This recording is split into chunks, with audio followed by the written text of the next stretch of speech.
Hello friends, digital marketing with AI के इस course में आपका स्वागत। पिछले सेशन में जहां हमने देखा बिजनेस क्या होता है, प्रोडक्ट क्या होता है, सर्विस क्या होती है, इन सब चीज़ों की बेसिक सी जानकारी हमने ली। अब हम बात करेंगे मार्केटिंग के बारे में। मार्केटिंग क्या होती है? बेसिकली मार्केटिंग जो है, आप अपने बिजनेस को प्रमोट करने के लिए, अपने प्रोडक्ट को प्रमोट करने के लिए, आप अपनी सर्विस को प्रमोट करने के लिए जो जानकारी कस्टमर तक लेके जाते हैं ताकि वो आपके पास आए या आपका प्रोडक्ट खरीदे, तो ये एक तरह से मार्केटिंग रहती है। मार्केटिंग बेसिकली 2 तरह से रहती है, एक ट्रेडिशनल मार्केटिंग है और एक डिजिटल मार्केटिंग है। मैं ट्रेडिशनल मार्केटिंग की बात करूँ तो मोटे-मोटे तौर पे ये ऑफ़लाइन तरह की मार्केटिंग रहती है, ऑफ़लाइन चैनल्स के साथ। अब इसका मतलब ये हुआ, जैसे हम पहले से देखते आए हैं कि अगर आपको अपनी किसी दुकान की मार्केटिंग करनी है तो आप क्या करेंगे? आपने फ्लेक्स लगा दिया, आपने बोर्ड लगा दिए, आपने बैनर्स लगा दिए, पोस्टर्स लगा दिए, आपने टीवी पे ऐड दे दी, रेडियो पे ऐड दे दी, जो लोकल केबल टीवी है उस पे ऐड दे दी। तो एक तरह से ट्रेडिशनल मार्केटिंग जो है वो एक तरह से एक पुराना और एक ट्रेडिशनल वर्ज़न है जो आज की डेट में भी बहुत ज़्यादा इफ़ेक्टिव है। जब भी आप देखेंगे, आप अपने पास आस-पास के दुकानों के पोस्टर्स, बैनर्स या उनके बारे में लिखा मिलेगा। जो शहर की मशहूर दुकान होती है उसकी जानकारी आपको काफ़ी सारी दीवारों पे पता लग जाती है, क्योंकि लोग पहले से वॉल पेंटिंग्स वगैरह करवाते हैं। तो ये पुराने से मेथड है, लेकिन अब अगर इनके की फीचर की बात की जाए तो टेंजिबल और फिजिकल नेचर में रहते हैं। आपको पोस्टर देना पड़ेगा, पैम्फलेट देना पड़ेगा, आपको लिखवाना पड़ेगा किसी दीवार पे। और इसमें एक समस्या रहती है कि लोकेशन स्पेसिफिक रहते हैं। अब लोकेशन स्पेसिफिक का मतलब ये है कि जैसे एग्जांपल, मैं अम्बाला से हूँ, तो अम्बाला में मैं अपनी इंस्टीट्यूशन की ऐड कर सकता हूँ। तो वो जो ऐड रहेगी, बैनर लगा दिए, फ्लैक्स लगा दिए, मुझे पता है कि मेरा अगर इंस्टीट्यूशन भी है तो 5 से 10 किलोमीटर तक मैक्सिमम बच्चे आएँगे। 50 किलोमीटर वाले बच्चे मेरे पास क्या करने आएँगे? वो दूर पड़ जाएगा। तो मेरा जो एरिया है एक स्पेसिफिक एरिया है। और दूसरी बात है हार्डर टू स्केल, मैं बढ़ा नहीं सकता ज़्यादा। मान लीजिए मैं अम्बाला से काम कर रहा हूँ और मान लो मुझे चंडीगढ़ का स्टूडेंट चाहिए, चंडीगढ़ में ऐड लगाऊंगा तो फ़ायदा ही नहीं होगा मुझे, ना वो स्टूडेंट आएगा ना बेनिफिट होगा। तो हार्डर टू स्केल भी रहता है, ना आप अपने बिजनेस को उस तरह से स्केल कर पा रहे हो, ना ही आप उस तरह से अपने मार्केटिंग को स्केल कर पा रहे हो। इसके अलावा आपके पास ये ज़रूर रहता है कि लोकल ऑडियंस जो आपकी रहती है वो मास ऑडियंस रहती है, वो डायरेक्टली आपसे कनेक्टेड होकर जल्दी आपके पास कन्वर्ट हो जाती है और वो आपके पास दुकान वगैरह या अगर कोई ऑफिस है या इंस्टीट्यूशन है तो लोगों का भरोसा आप बड़ी जल्दी पा लेते हैं और लोग आपसे इस ट्रेडिशनल मार्केटिंग से जल्दी जुड़ जाते हैं। और यही अगर मैं आपसे बात करूँ डिजिटल मार्केटिंग की, तो क्योंकि यहाँ से हम अपना कॉन्सेप्ट शुरू कर रहे हैं तो बड़े ध्यान से सुनिएगा और देखिएगा। इसमें डिजिटल मार्केटिंग जो है वो ऑनलाइन एक माध्यम है अपनी मार्केटिंग का, अपने प्रोडक्ट की मार्केटिंग का, अपनी सर्विस की मार्केटिंग का। आप अपने प्रोडक्ट को, सर्विस को ऑनलाइन प्लेटफॉर्म पे लेके जाते हैं, डिजिटल चैनल्स पे लेके जाते हैं। पहले से आपके पास काफ़ी सारी चीज़ें होनी चाहिए ताकि आप अपनी इन्फॉर्मेशन, अपने प्रोडक्ट्स की जानकारी पूरी तरह से दे पाएँ, तभी तो कस्टमर आएगा। आप अपनी सर्विस या प्रोडक्ट की जानकारी नहीं दोगे तो कस्टमर क्यों आएगा? तो डिजिटल मार्केटिंग इस प्रोसेस में इम्पोर्टेंट रहता है जब आप अपने किसी ऑनलाइन प्लेटफॉर्म के माध्यम से अपने कस्टमर तक पहुंचते हैं और आप कहीं ना कहीं उसको सर्विस या प्रोडक्ट, दोनों तरह की चीज़ें आप प्रोवाइड करवा सकते हैं। तो एक तरह से ऑनलाइन मोड है, ऑनलाइन प्लेटफॉर्म्स का मोड है। अब मैंने जैसे बोला डिजिटल मार्केटिंग, तो इसके लिए डिजिटल चैनल्स हैं। आप अपनी जानकारी कैसे दोगे सामने वाले को? आपके पास वेबसाइट्स हैं, आप अपनी वेबसाइट का नाम रख के एक वेबसाइट बना सकते हो। इस कोर्स में हम हर एक टॉपिक को कवर करने वाले हैं। हम देखेंगे कि वेबसाइट कैसे बनती है और हम लोग कुछ टेम्पलेट्स भी आपको ऑफ़र करेंगे जिसमें आप आसानी से अपनी वेबसाइट बना पाओगे। इसी तरह से सोशल मीडिया प्लेटफॉर्म्स का कैसे यूज़ कर सकते हो आप, जैसे फेसबुक, इंस्टा का किस तरह से यूज़ करते हुए अपनी मार्केटिंग कर सकते हो। सर्च इंजन्स हैं, ईमेल हैं, मोबाइल एप्लीकेशंस हैं, तो कहीं ना कहीं टेक्नोलॉजी जो है डिजिटल मार्केटिंग को आसान बनाती है और कहीं ना कहीं आप सामने वाली जो ऑडियंस है, जो आपके लोग हैं जिन तक आप पहुंचना चाहते हो, वहाँ तक आप जा सकते हो। अभी सब चीज़ों की जानकारी लेंगे हम बारी बारी से, लेकिन डिजिटल मार्केटिंग का तरीका ही यही है कि आप उन लोगों तक जाएं जो लोग आपसे जुड़ना चाहते हैं। इसको आप ऐसे समझेंगे जैसे मैं कोई कोर्स बेचना चाहता हूँ। मान लीजिए यही वाला कोर्स है digital marketing with AI course. मुझे किन को बेचना है? मुझे बिजनेसमैन को बेचना है, मुझे उन टीचर्स को बेचना है जो पढ़ाते हैं, मुझे उस स्टूडेंट्स को बेचना है जो देखना चाहता है उसे। तो अगर मैं इस मार्केट में हूँ तो मुझे पहले से पता है कि डिजिटल मार्केटिंग करते हुए मुझे अपना कोर्स ऑनलाइन लेके जाना है और किस तरह से उसे बेचना है। जब बेचने की बात करूँगा तो उसके सभी इम्पोर्टेंट फैक्ट्स को, मैं जानकारी को अपनी साइट पे, अपनी मेल पे, सर्च इंजन्स में कनेक्ट करने की कोशिश करूँगा। बहुत सारी चीज़ें वहाँ पे रहेंगी। तो इसमें सबसे इम्पोर्टेंट की फीचर रहता है कि आपका यहाँ ऑनलाइन रहता है और डेटा ड्रिवन यानी कि डेटा पे आधारित रहता है। स्केलेबल है ये। आप आसानी से इंटरनेशनली भी अपना बिज़नेस कर सकते हैं अपने घर से बैठे-बैठे ही। यही डिजिटल मार्केटिंग की पावर है। और सबसे अच्छी बात है कि आप प्रिसाइज़ टारगेटिंग कर सकते हैं। आप इसका मतलब कैसे समझिएगा? आप एक सपोज़ करें फ़ोन बेचना चाहते हैं ऑनलाइन, तो आपको फ़ोन किसे बेचना है? उस व्यक्ति को जो अपना फ़ोन अपग्रेड करना चाहते हैं, नया फ़ोन लेना चाहता है। इस तरह के क्लाइंट्स को कैसे ढूँढा जाए? क्योंकि ऑनलाइन तो बहुत सारे लोग बैठे होते हैं। अब यहाँ पे डिजिटल मार्केटिंग में गूगल और फेसबुक जैसी कंपनी आपकी मदद करती हैं। उनके पास पहले से ही करोड़ों लोगों का डेटा है, उनकी जानकारियाँ हैं। तो जब आप उनके माध्यम से एडवर्टाइजमेंट प्रोसेस में जाते हो तो आपको इन चीज़ों का बड़ा बेनिफिट मिलता है। आप डायरेक्ट भी मार्केट कर सकते हो कहीं न कहीं। और जब आप इन माध्यम का प्रयोग करते हो जैसे फेसबुक और गूगल, तो काफ़ी सारा डेटा वहाँ रहता है और आप उसका यूज़ कर पाते हो। तो प्रिसाइज़ टारगेटिंग का मतलब ये था कि वो कस्टमर जिस तक वो ऐड जाना चाहिए, वहीं पे वो जाए। एग्ज़ाम्पल, मुझे मोबाइल बेचना है और मोबाइल बेचने के लिए मैं मोबाइल के लिए ऐड लगा देता हूँ। लेकिन अगर किसी को टीवी लेना है और मेरी ऐड उसको दिखाई देगी तो हम दोनों के लिए नुकसान हो जाएगा। क्योंकि मुझे मोबाइल बेचना है और सामने वाले को टीवी लेना है। तो प्रिसाइज़ टारगेटिंग का मतलब है मेरी ऐड वहाँ जानी चाहिए जहाँ पे सामने वाले को मोबाइल लेना है। ये हम सब चीज़ें आने वाले सेशंस में समझेंगे। तो इस तरह से प्रिसाइज़ टारगेटिंग को पर्सनलाइज़ एडवर्टाइजमेंट करके हम अपने प्रोडक्ट को आसानी से सामने तक पहुँचा सकते हैं। ट्रेडिशनल मार्केटिंग और डिजिटल मार्केटिंग में कुछ फ़र्क है। मैं इनका एक छोटा-सा चार्ट बना रखा है, इसकी मैं जानकारी आपको देता हूँ।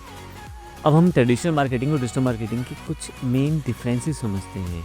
किस तरह से ये चीज़ें दोनों काम करती हैं। ये बताने का रीज़न क्या है? आपको पता रहना चाहिए कि हमें हमारी डिजिटल मार्केटिंग की पावर क्या है। किस तरह से अपन अपने प्रोडक्ट और सर्विसेज को अपने एग्जैक्ट क्लाइंट तक लेके जा सकते हैं।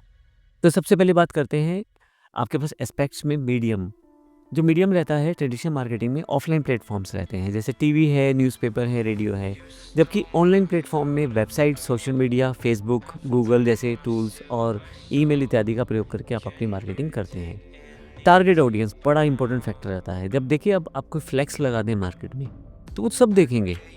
आपको सपोज़ करो आपको एक टीवी बेचना है, सपोज़ करो आपको एक मोबाइल बेचना है, सपोज़ करो आपको एक मोबाइल बेचना है। अब एक फ्लेक्स लगा दीजिए कि ये मेरी दुकान है और यहाँ से मैं मोबाइल बेचता हूँ। लेकिन अब जो लोग सामने देख रहे हैं, उनको मोबाइल की ज़रूरत है या नहीं है, वो उन सब के लिए अवेलेबल है ऐड। अब मुझे टीवी लेना है, फ्रिज लेना है, एसी लेना है, लेकिन मेरे पास वो बैनर लगा हुआ है। अब वो बैनर एक ख़ास जगह पे लगा हुआ है, जहाँ पे वो लोग जब जाते हैं, तो वही वो लोग देख पाएँगे। तो एक ब्रॉड और जनरलाइज़्ड ऑडियंस आपकी वहाँ बैठ जाएगी। यानी कि आपको जो ऐड जहाँ तक पहुँचानी है, अब शायद नहीं पहुँचा पाए। बहुत सारे लोग आपसे क्वेरी करेंगे, बिना वजह की क्वेरी भी कर लेंगे। आपका बोर्ड देखते ही बोलेंगे चलो रेट ही पता कर लेता हूँ। तो एक ब्रॉड ऑडियंस बन जाती है, उसमें से कई बार वो ऑडियंस आपके काम की नहीं भी रहती। 50 लोग क्वेश्चन पूछेंगे लेकिन मोबाइल कोई नहीं लेगा। लेकिन जब हम डिजिटल मार्केटिंग की बात करते हैं तो डेमोग्राफिक्स, बिहेवियर, इंटरेस्ट, ये 3 टर्म्स हैं, इनको ध्यान रखिएगा। इनके आधार पे आप अपनी मार्केटिंग करते हैं। इन टर्म्स की बात मैं इसलिए कर रहा हूँ क्योंकि आपकी डिजिटल मार्केटिंग काफ़ी हद तक इन चीज़ों पे डिपेंड करती है। इसके लिए हम अलग से सेशन में जानकारी लेंगे। अगर हम कॉस्ट की बात करें तो प्रोडक्शन और प्लेसमेंट कॉस्ट की वजह से आपके पास ये थोड़ा सा एक्सपेंसिव हो जाता है ट्रेडिशनल मार्केटिंग। आप फ्लैक्स लगाएंगे तो बड़ा महंगा पड़ जाएगा। अगर आप बैनर प्लेस करेंगे कहीं पे तो वहाँ रेंट भी देना पड़ेगा और अलग से बैनर का कॉस्टिंग भी रहेगा। जबकि डिजिटल मार्केटिंग की खास बात है कि कॉस्ट इफेक्टिव रहती है। कई प्रोसेस या कई ऐसी हमारे पास कंपनियां रहती हैं या कई ऐसे सोर्सेज जहाँ पे हम एडवर्टाइजमेंट करते हैं, वहाँ पे पे पर क्लिक एड्स रहती हैं। जब क्लिक करेंगे तो ही पैसा देना है, नहीं तो नहीं देना। तो इस तरह से कोई लीड आ रही है तो पैसा दो, नहीं तो मत दो। और कई जगह पे आप अपनी इफ़ेक्टिव वे से, कॉस्ट इफेक्टिव वे से अपनी मार्केटिंग को आसानी से कर पाते हैं। और भी ऑनलाइन ऑप्शन रहते हैं, आप फ्री मार्केटिंग भी कर सकते हो और पेड मार्केटिंग भी कर सकते हो। डिपेंड करता है आपके पास कितना आपका बजट है या कितने आप एफर्ट उस पर लगाना चाहते हो। लेकिन बहुत सारे ऑप्शंस आपके डिजिटल मार्केटिंग में बने रहते हैं। एक रीच की समस्या रहती है ट्रेडिशनल मार्केटिंग में, आप जियोग्राफिकली बाउंड्रीज में बन जाते हो। मैं अम्बाला से हूँ तो मैं अगर इंस्टीट्यूशन है मेरा तो मेरे पास अम्बाला तक के ही स्टूडेंट आ सकते हैं, मेरे पास अम्बाला तक के स्टूडेंट्स ही आ सकते हैं। जबकि डिजिटल मार्केटिंग में ग्लोबल रीच बैठ जाती है। अगर मैं ऑनलाइन पढ़ाना शुरू कर दूं और अपनी मार्केटिंग करना शुरू कर दूं तो मैं ऑल ओवर वर्ल्ड से कहीं भी किसी भी स्टूडेंट को बड़ी आसानी से पढ़ा सकता हूं। तो जियोग्राफिकली जो रिस्ट्रिक्शंस रहती हैं वो हट जाती हैं डिजिटल मार्केटिंग करते समय। इसके अलावा एंगेजमेंट बड़ी इंपॉर्टेंट पार्ट रहता है। वन वे कम्युनिकेशन रहता है ट्रेडिशनल मार्केटिंग में। मतलब अगर आपने फ्लैक्स लगा दी तो सामने वाले ने पढ़ लिया, अब उसके विचार क्या थे ये आप नहीं जान पाए। मान लीजिए आपने एक मोबाइल की ऐड लगाई मोबाइल बेचने के लिए, सामने वाला जो है वो हो सकता है किसी कंपनी का एम्प्लॉय हो, कोई अपना बिजनेस करता हो, किसी कंपनी का कोई बॉस हो। अब उसको मोबाइल चाहिए नहीं चाहिए वो आपसे कम्युनिकेट थोड़ी कर सकता। आपने नंबर तो डाल दिया है, बहुत ज़्यादा होगा वो नंबर मिला के तब बात करेगा, तो आपसे बातचीत शुरू होगी। लेकिन खुद में वो traditional marketing one way communication ही है। पोस्टर या बैनर कुछ उसको जितना बताना चाहते हैं उससे ज़्यादा नहीं बता पाते, ना वो पूछ पाता है। तो कहीं न कहीं उसको आपसे जुड़ना पड़ेगा। डिजिटल मार्केटिंग का सबसे बड़ा बेनिफिट ये है कि एक टू वे इंटरेक्शन है। टू वे इंटरेक्शन का मतलब ये हुआ एक तरह से कि अगर आप इसको ध्यान से समझें तो डिजिटल मार्केटिंग में मैंने एक सर्वे कर लिया, मान लीजिए एग्जांपल, या मान लीजिए कमेंट्स मुझे मिल गए मेरी किसी ऐड पे, किसी ने लाइक कर दिया, किसी ने मेरे से चैट कर लिया, तो एक टू वे इंटरेक्शन है। साथ-साथ क्लाइंट आपसे बात कर पा रहा है। अब इसमें बड़ा इंपॉर्टेंट रूल रहता है, जब क्लाइंट आपसे बात कर पा रहा है तभी तो कन्वर्ट होगा। आप उसके क्वेश्चन आंसर सॉर्ट आउट करोगे तो आगे चलेगा वो। इसी तरह से कैंपेन परफॉर्मेंस जो होती है ट्रेडिशनल मार्केटिंग में, यानी कि एक एडवर्टाइजमेंट जो कॉस्टिंग रहती है वो थोड़ा-सा कैलकुलेट करना मुश्किल हो जाता है या ज़्यादा हो जाता है वहाँ पे। और डिजिटल मार्केटिंग में हर चीज़ पहले से तय है। आपके पास 2 बड़ी कंपनियाँ जो डिजिटल मार्केटिंग में प्लेटफ़ॉर्म्स में हैं, गूगल और फेसबुक। ये कुछ इस तरह के टूल देते हैं जिसमें आपको खुद ही पता लग जाता है कि आपकी ऐड कितने लोगों तक गई, उन लोगों ने आपकी ऐड को लाइक किया या फॉलो किया उन चीज़ों को, और कहीं न कहीं वो जो व्यक्ति है जिसने ऐड देखी उसने फॉर्म वगैरह भरा। इतने सारे टूल देती है कंपनियाँ कि आपको बड़ा आसान हो जाता है सब चीज़ें मैनेज करना। फ्लेक्सिबिलिटी थोड़ा-सा मुश्किल हो जाता है अगर आपने एक बार लॉन्च कर दी ट्रेडिशनल मार्केटिंग प्रोसेस, आपने बैनर छपवा दिए, फ्लैक्स छपवा दिए, अगर कुछ चेंज करना है तो आप अटक जाते हो वहाँ पे, क्योंकि कॉस्टिंग तो डबल हो जाएगी वहाँ पे। जबकि डिजिटल मार्केटिंग में ऐसा नहीं है। डिजिटल मार्केटिंग में टाइम सेविंग रहता है, कभी भी कुछ भी चेंज कर सकते हो। आपने एक बैनर बनाया, अब आपको लगता है कि ठीक है बैनर में मैं एक चीज़ डालना भूल गया, कुछ फ्री गिफ्ट से डालना भूल गया, दोबारा बना लो, दोबारा भेज दो, तो सामने वाले को भी आसानी से पता लग जाएगा।